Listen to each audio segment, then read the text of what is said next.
नमस्कार, मोहन पाठक और बात करेंगे एआई समिट में क्या क्या हुआ आज और कौन 10 लाख करोड़ का निवेश करने की बात कर रहा है। एआई समिट में आज प्रधानमंत्री नरेंद्र मोदी ने भी अपनी बातें रखी। दिल्ली के भारत मंडपम में चल रहा है इंडिया एआई इम्पैक्ट समिट 2026, जिस पर हमने शुरुआत में ही चर्चा की और सुबह ही आज हमने आपको रील के माध्यम से बताया था कि गंगोटिया यूनिवर्सिटी के इंस्टॉल को हटा दिया गया है, उन्हें वहां से बाहर कर दिया गया है। आपको बता दें कि प्रधानमंत्री नरेंद्र मोदी ने बहुत सारी बातें की। उन्होंने कहा कि न्यूट्रिशन लेवल जैसे खाने के पैकेट पे होता है, वैसे ही डिजिटल कंटेंट पर भी ऑथेंटिसिटी लेवल होना चाहिए, ताकि फर्क पता चल सके कि कौन सा एआई का है और कौन सा रियल में है। आपको बता दें कि आज चौथा दिन था और प्रधानमंत्री नरेंद्र मोदी के बोलने का दिन था। उन्होंने बहुत सारी बातें की। रिलायंस के चेयरमैन मुकेश अंबानी ने भी बहुत सारी बातें की और उन्होंने भारत को इंटेलिजेंस युग में ले जाने के लिए 10 लाख करोड़ रुपए के निवेश का एक बड़ा ऐलान कर दिया। अब देखने वाली बात होगी कि इन पैसों का यूज किस प्रकार से एआई में किया जाएगा। 16 फरवरी से शुरू हुए समिट का चौथा दिन था और आपको बता दें कि 20 फरवरी को ये समाप्त हो जाएगा और इसमें 110 से ज़्यादा देश, 20 से ज़्यादा देशों के प्रमुख और करीब 100 कंपनियों के सीईओ और फाउंडर्स शामिल हुए हैं। प्रधानमंत्री ने कहा कि दुनिया के कई देशों में जहां एआई को लेकर डर का माहौल है, भय का माहौल है, लोग डरे हुए हैं, वहीं भारत इसे अपने भाग्य और उज्जवल भविष्य के रूप में देख रहा है। भारत इसे अपनी विकास यात्रा का अगला बड़ा टर्निंग पॉइंट भी मान रहा है और हम इसके लिए कार्यरत हो रहे हैं और प्रतिबद्ध हो रहे हैं। प्रधानमंत्री नरेंद्र मोदी ने एआई के लिए एक नया ग्लोबल फ्रेमवर्क दिया। उन्होंने कहा कि एआई मोरल यानी कि नैतिकता, अकाउंटेबल यानी कि जवाबदेही, वहीं नेशनल संप्रभुता की बात की गई और सुलभता की बात की गई, वैलिड की बात की गई कि वैधता क्या होनी चाहिए, यानी कि जो डेटा है, डेटा पॉइंट न बनकर मानवता के कल्याण का जरिया बन सके। जैसे खाने के सामान पर न्यूट्रिशन लेवल होता है, वैसे ही डिजिटल कंटेंट पर भी स्पष्ट लेवल होना चाहिए। इससे लोगों को पता चल सकेगा कि क्या असली है और क्या एआई द्वारा बनाया गया है, यानी कि फैब्रिकेटेड है। कुछ वर्ड्स हम बोल रहे हैं, उनको आप सुनते रहेंगे और थोड़ा समझने की बात करेंगे। जैसे फैब्रिकेटेड यानी कि जो एआई द्वारा बनाया गया है। आपको बता दें कि एआई को ओपन सोर्स बनाने की बात की जा रही है, यानी कि भारत ने दुनिया की कॉन्फिडेंशियल सोच से अलग हटकर एआई कोड को ओपन शेयर करने की बात कही। पीएम का मानना है कि जब तकनीक सबके लिए खुली होगी, तभी दुनिया भर के युवा दिमाग उसे बेहतर और सुरक्षित बना पाएंगे। एआई नौकरियां खत्म नहीं करेगा, बल्कि नए अवसर पैदा करेगा। उन्होंने कहा कि हम ऐसे युग में हैं जहां इंसान और मशीन मिलकर क्रिएट करेंगे। उन्होंने स्किलिंग और रिस्किलिंग को एक मास मूवमेंट बनाने पर जोर दिया है। मुकेश अंबानी ने कहा कि देश में डेटा सस्ता है जियो की वजह से, उसी तरह अब आर्टिफिशियल इंटेलिजेंस को भी आम भारतीय तक किफ़ायती दरों तक पहुंचाने की बात होनी चाहिए। इस दिशा में जियो और रिलायंस इंडस्ट्रीज अगले 7 साल में 10 लाख करोड़ रुपए का निवेश करेगा।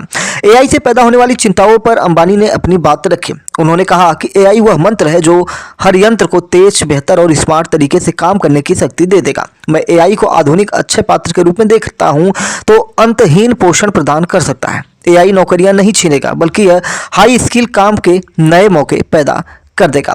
एआई कंपनी ओपन एआई और एंथ्रोपिक के बीच की कंपटीशन एक बार फिर चर्चा में निकल के आई है। आपको बता दें कि आज इंडिया एआई इम्पैक्ट समिट के दौरान एक ग्रुप फोटो ली जा रही थी। इस दौरान ओपन एआई के सीईओ सैम अल्टमैन और एंथ्रोपिक के को फाउंडर डारियो अमोदेई एक दूसरे का हाथ नहीं पकड़ा और एक बड़ी बात निकल के आई कि भाई कंपटीशन हर जगह है। वहीं टाटा सन्स के चेयरमैन चंद्रशेखरन ने कहा कि टाटा ग्रुप अगली पीढ़ी की एआई ट्रेनिंग और इन्फ्रेंस के लिए खास तौर पर तैयार भारत का पहला large scale AI optimised data centre बना रहा है। मुझे यह बताते हुए बहुत खुशी हो रही है कि हमने इसकी पहली 100 मेगावाट क्षमता बनाने के लिए ओपन एआई के साथ साझेदारी की है, जिसे आगे चलकर 1 गीगावाट तक बढ़ाया जाएगा। वहीं सुंदर पिचाई जो बोले गूगल के हैं गूगल के मालिक यानी कि गूगल के सीईओ हैं, भारत में अपने $15 बिलियन के इंफ्रास्ट्रक्चर निवेश के हिस्से के रूप में एक फुल स्टैक एआई हब स्थापित करने की बात उन्होंने की। यानी कि लगभग 1.35 लाख करोड़ रुपए का ये इनका एआई हब होने वाला है। इस हब में गीगावाट स्केल की कंप्यूटिंग और एक नया इंटरनेशनल सब सी केबल गेटवे होगा। हर किसी के लिए उपयोगी एआई बनाने के लिए हमें साहसी कदम उठाने होंगे, क्योंकि यह अरबों लोगों के जीवन को बेहतर बना सकता है और सबसे कठिन समस्याओं को हल कर सकता है। हमें उन क्षेत्रों की समस्याओं को सुलझाने के लिए भी उतना ही साहसी होना चाहिए जहां अब तक तकनीक की पहुंच नहीं थी। आपको बता दें कि समिट के प्लेनरी सेशन के दौरान जब प्रधानमंत्री मोदी मंच पर बैठे तो उनके सामने जो रखी टेबल पर देश के नाम की नेम प्लेट पर फिर से आज मीडिया का फोकस गया, क्योंकि इस पर इंडिया नहीं भारत लिखा हुआ था। यह पहली बार नहीं है जब किसी बड़े अंतर्राष्ट्रीय मंच पर देश का नाम भारत इस्तेमाल किया गया हो। इससे पहले आपने देखा होगा G20 समिट में भी पीएम की नेम प्लेट पर भारत ही लिखा था, जिस समय काफ़ी चर्चा हुई थी और उस समय राष्ट्रपति की ओर से भेजे गए न्योता पत्र में भी प्रेसिडेंट ऑफ इंडिया की जगह प्रेसिडेंट ऑफ भारत लिखा गया था, जिस पर काफ़ी चर्चा हुई थी। आपको बता दें कि एआई इम्पैक्ट समिट 2026 ये 16 फरवरी से 20 फरवरी 2026 तक चलेगा। भारत मंडपम नई दिल्ली में हो रहा है और पहली बार किसी विकासशील देश में आयोजन हो रहा है। विकासशील और विकसित देश में थोड़ा सा डिफरेंस समझिएगा कि विकासशील देश वो होता है जो विकसित बनने के लिए आगे लगातार कार्य कर रहा है, और विकसित देश जैसे अमेरिका हुए, रूस हुए, सब विकसित देशों में आते हैं जो ऑलरेडी विकसित हो चुके हैं। दिल्ली में जुटे दुनिया के कई दिग्गज हैं, जिनमें हमने आपको बताया कि सुंदर पिचाई ग्लोबल टेक के सीईओ हैं, पॉलिटिकल लीडर्स फ्रांस के इमैनुअल मैक्रों समेत 20 देशों के राष्ट्राध्यक्ष हैं। 19 फरवरी को ग्लोबल लीडर्स के साथ राउंड टेबल मीटिंग पर प्रधानमंत्री नरेंद्र मोदी हैं और खेती, हेल्थ, एजुकेशन में एआई का इस्तेमाल, 300 से ज़्यादा कंपनियों के फ्यूचर एआई गैजेट्स और तकनीक, भारत को एआई का नया ग्लोबल हब बनाने की बात, और ये सारी चीज़ें हैं। अगर हम समिट की बात करें तो समिट सिर्फ भारत में नहीं हुआ है, ये चौथा समिट है। 2023 में ब्रिटेन में हुआ था, जिसमें एआई के खतरे की बात हुई थी। 2024 में साउथ कोरिया में हुआ था, जहां इनोवेशन को लेकर मुद्दा बना था, और 2025 में फ्रांस में हुआ था, वहां पे एक्शन की बात की गई, और 2026 में भारत में किसान, मजदूर, युवा सभी के लिए, सभी के पहुंच तक के लिए बात की गई है। ये सारी चीज़ें हैं। प्रधानमंत्री नरेंद्र मोदी ने कई सारी महत्वपूर्ण बातें की। आपको बता दें कि भारत के लिए टेक्नोलॉजी सस्ता हथियाने का हथियार नहीं है, बल्कि सेवा का जरिया बन सकता है। उन्होंने यूपीआई और कोविन का उदाहरण देते हुए कहा कि जैसे इन प्लेटफॉर्म्स ने डिजिटल डिवाइड को खत्म किया, वैसे ही एआई को भी ग्लोबल साउथ विकासशील देशों के लिए सुलभ होना चाहिए। एआई का मकसद सिर्फ मुनाफा कमाना नहीं, बल्कि मानवता का कल्याण करना होना चाहिए। भारत एआई के क्षेत्र में अपनी ताकत तेजी से बढ़ा रहा है। पीएम मोदी ने बताया कि देश में अभी 38,000 जीपीयूज मौजूद हैं और अगले 6 महीनों में ये 24,000 और जीपीयूज जोड़े जाएंगे। आपको बता दें कि तकनीकी के उदाहरणों के जरिए चेतावनी दी कि एआई को बिना मानवीय मूल्यों के नहीं छोड़ा जा सकता, यानी कि इसके अंदर इमोशन होना चाहिए। उन्होंने पेपर क्लिप प्रॉब्लम्स का जिक्र करते हुए बताया कि अगर किसी मशीन को सिर्फ एक छोटा सा लक्ष्य दे दिया जाए तो वह उसे पूरा करने के लिए दुनिया के सारे संसाधन दांव पर लगा सकती है। इसलिए टेक्नोलॉजी की दिशा हमेशा इंसान ही तय करेगा, यानी कि इसे मनुष्य के कंट्रोल में ही रखना होगा। एआई की ट्रेनिंग के लिए इस्तेमाल होने वाले डेटा पर पीएम ने गार्बेज इन गार्बेज आउट का सिद्धांत समझाया। उन्होंने कहा कि अगर डेटा सुरक्षित और भरोसेमंद नहीं होगा तो एआई का आउटपुट भी खतरनाक हो सकता है। इसलिए उन्होंने डेटा संप्रभुता का सम्मान करने और एक वैश्विक स्तर पर विश्वसनीय डेटा फ्रेमवर्क बनाने का सुझाव भी दिया। एआई प्लेटफॉर्म को ब्लैक बॉक्स यानी कि जहां अंदर क्या चल रहा है किसी को पता न हो, कि बजाय ग्लास बॉक्स की तरह होना चाहिए। इसका मतलब ये होता है कि एआई के सेफ्टी रूल्स इतने साफ और पारदर्शी हों कि उन्हें कोई भी देखे और वेरीफाई कर सके, जिससे कंपनियों की जवाबदेही भी तय हो सके कि किसके द्वारा ये चीज़ें बनाई गई हैं। तो एआई समिट दिल्ली में जो चल रहा है उसकी कई बड़ी चीज़ें निकल के आई हैं और जिस पे हमने लगातार बात भी किया है। वहीं विप्रो के एग्जीक्यूटिव चेयरमैन ऋषभ प्रेम जी ने अपनी बातें रखी। उन्होंने कहा कि हम अब एक बड़े बदलाव के मोड़ पर हैं। अब बातचीत संभावनाओं से हटकर असलियत पर आ गई है।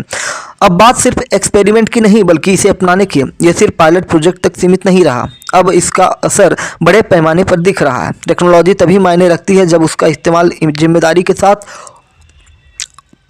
और बड़े स्तर पर दुनिया की असली समस्याओं को सुलझाने के लिए किया जाता हो। वहीं विशाई सिक्का जो है सीईओ वियानाई हैं, उन्होंने कहा कि अब हमारे पास किसी भी भाषा में जानकारी पाने का तुरंत रास्ता है। ये एक ज़बरदस्त ताकत है और हमारे पुराने काम करने के तरीकों को पूरी तरह से बदल देने वाली है। साथ ही अब हम ऐसी चीज़ें और ऐसे काम कर सकते हैं जो पहले कभी मुमकिन नहीं है। गूगल डीप माइंड के सीईओ डेमिस हशाकिस ने कहा कि भारत में हमारी कई पार्टनरशिप हैं। मुझे मिस्टर अंबानी और रिलायंस जियो ग्रुप के साथ हमारी गहरी साझेदारी पर गर्व है। रिलायंस के साथ मिलकर हम अपने जेमिनी फाउंडेशन मॉडल्स के जरिए भारत के हर व्यक्ति तक इंटेलिजेंस पहुंचाएंगे। हमें उम्मीद है कि अगले कुछ सालों में हम इसे और आगे ले जाएंगे।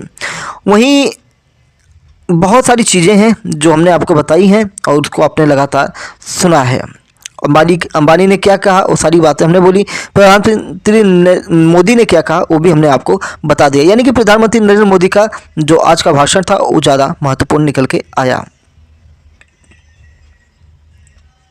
अश्विनी वैष्णव की अगर हम बात करें तो केंद्रीय मंत्री अश्विनी वैष्णव ने कहा कि ग्लोबल साउथ के पहले और अब तक के सबसे बड़े एआई समिट में आप सभी का स्वागत है। इस आयोजन में 118 देशों ने हिस्सा लिया है। इस समिट को इतना सफल बनाने के लिए आप सभी का शुक्रिया।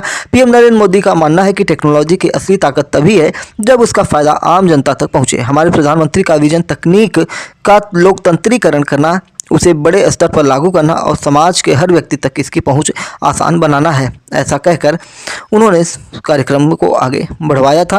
आपको बता दें कि एआई समिट भारत में एक महत्वपूर्ण समिट है जो लगातार चल रहा है और गलगोटिया जैसे संस्थानों की वजह से कहीं ना कहीं थोड़ा सा इसमें काला धब्बा लगने की कोशिश हुई, लेकिन ऐसा बहुत ज़्यादा उसका असर नहीं होगा।